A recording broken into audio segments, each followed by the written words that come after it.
It's not many options. That's another thing. Oh, there are plenty of options.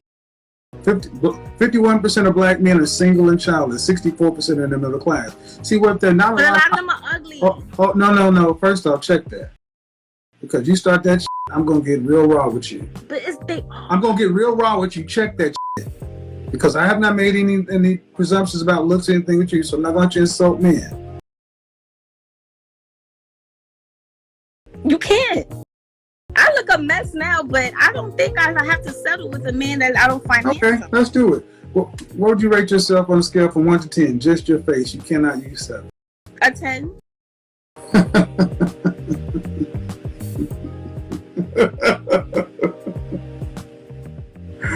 Oh, poor baby. Now let's try this again. So I'm not. You are not the most beautiful woman in the world. Cosmopolitan ain't trying to get you to be on the cover. People ain't deemed you one of the most beautiful women in the world. You first thing you came out of your mouth, you said you're a 10, and you're not a 10. My face is not a 10. I don't have no makeup on, and my hair is not done, and this is all real hair. So, all right. I think I'm definitely a 10. Cool. I bet you do.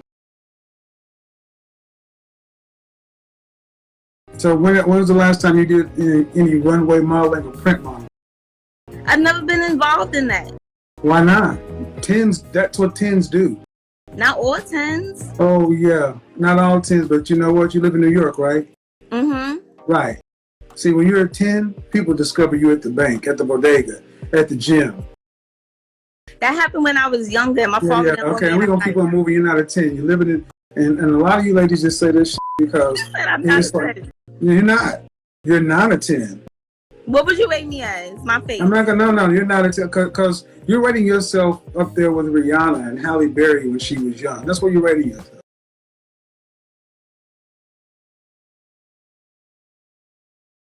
What would you give yourself on a scale from 1 to 10? Fresh face, out of the shower, your natural hair.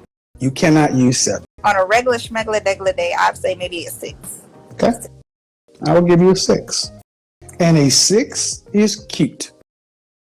A 5 is average. Mm-hmm. So if you're a cute woman, that's one step above average. Okay. Average means average. You look at your family history, and most people are average, right at the top of the bell curve. But if you take a cute woman who's overweight, that adjusts her SMV up or down? Down. Thank you. So that makes her average. As those two numbers, they kind of average out. You would be an average woman. And as an average woman in this country, an average black woman, the average black man in this country earns $41,500 for a lifetime. No more, no less. No Herculean methods, no lottery, no businesses. That's what he's going to make. That's your husband. But what if I have degrees? Thank you. See? I want you guys to understand. She just asked me, and I told her, what is a woman has her SMV. Now, these women actually think because they can make themselves higher SMV because of a degree. That does not work. Men have never picked women based upon your degree. That is why you could be on fries at McDonald's, but if you look like Kelly Rowland, you can marry a millionaire. But you could graduate from Harvard, but if you look like Precious, you ain't got nothing coming. What would you rank yourself on a scale from 1 to 10? You cannot use 7. Would I rate myself? Just your face. My face, when I wake up, 5, but when I put myself together, 6. Okay. And how tall are you? 5'5". Dress size? I'm sorry? Your dress size? A 3. Okay. So that makes you, if you give yourself a 5, that's average. Yes. So average looking women tend not to get high earning men. They tend to get average men. So, Did you, I mean, stop right there. Stop right there. Stop right there. Breathe and digest.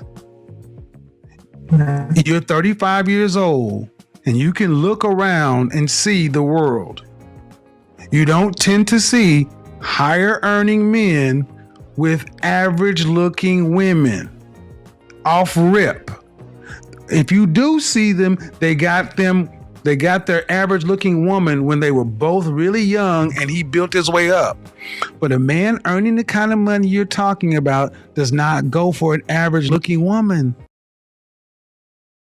And I think this is something men really underestimate when they're picking a partner. They look for whoever they like and they think that they can change a woman, and they think if they treat a woman well, if you court her correctly, she's all yours. But I always say your competition is her childhood. If she had a chaotic childhood, you can give her and offer her the most stability there is to be found, but she will reject it. She will seek chaos and she will glorify chemistry. Whereas if you choose somebody who's had a stable upbringing, lots of love, when you give her love, she reciprocates it. But when you give it to somebody who's come from a broken home and a broken background, when you give her love, she then sabotages it.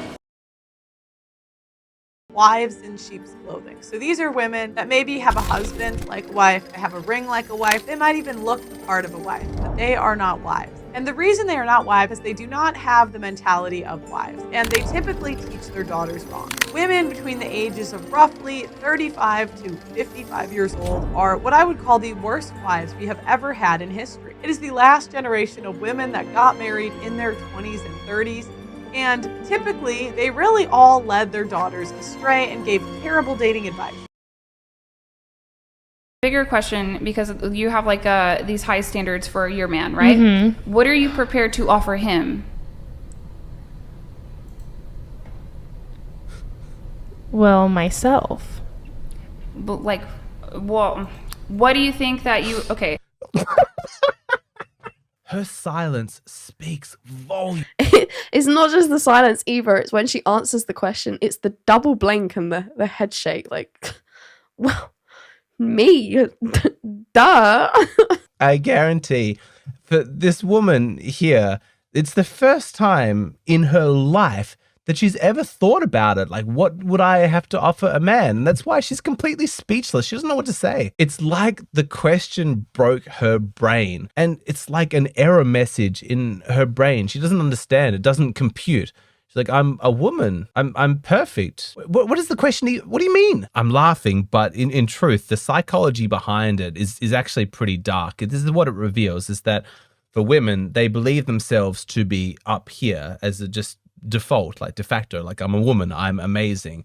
But, you know, for a man, he has to, you know, earn his way up to being her equal, to be worthy of her. He has to be this, he has to do this, he has to perform in this way. And only then is, you know, he worthy of being in the same, you know, sentence as a woman. It's pretty dark, and the more I'm going to explain here, the worse it's going to seem. In this video, I'm going to explain relationships in a way that you've probably never heard before, but once you understand it, you're going to see why she had complete silence of being asked that question. And first of all, don't think for a moment that this woman is rare or some kind of exception. That silence that you saw, her being speechless, that's what most women are going to respond with. That silence is actually deeply revealing of just how much sexism exists in our culture towards men. And perhaps worse than that, worse than the existence of that sexism, is just how unconscious women are of their own sexism. What do I mean by that? Okay. Let's start with the basics. Let me tell you something that maybe nobody's ever told you before, which is that romantic love is transactional. Anybody who is expecting their partner to love them unconditionally, to just love them no matter what, feels that way because they were not properly loved by their own parents. They have a frozen emotional need, and so they turn their partner into a surrogate parent and then try and fix their childhood issues by shaming their partner for not loving them unconditionally. And yes, it is exactly as messed up as it sounds, turning your romantic partner into a surrogate parent. It's incredibly toxic, it's codependent, and in time, it will inevitably become abusive. Because at a core level, it's trying to judge a fish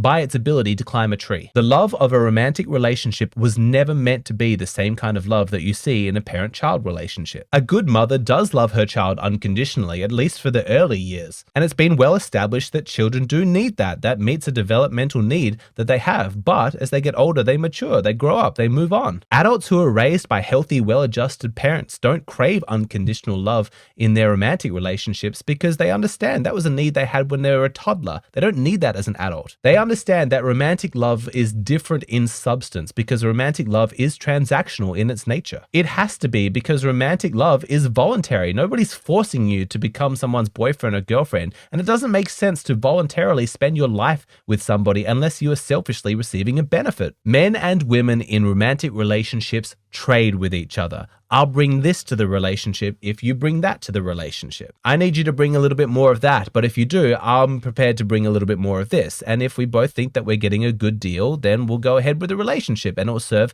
both of our interests. I did not want to make this video too long, so I will end it here, and in the next 3 to 4 days, I will post part 2. Thank you. And don't forget to subscribe and all the other bunch of stuff. Okay, cool.